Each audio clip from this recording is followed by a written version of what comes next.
याला जे बांधलेलं आहे मित्रांनो, हे पॅकिंग खूप एकदम व्यवस्थित असते, ज्यामधून कुठलाच लिकेज होत नाही आणि यामध्ये ऑक्सिजनसुद्धा भरलेलं असते.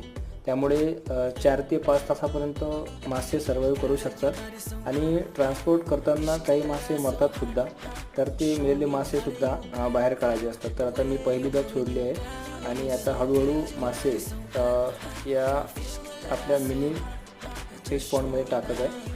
तर त्यांच्या मर्जीनं त्यांना बाहेर येऊ द्यावं लागते.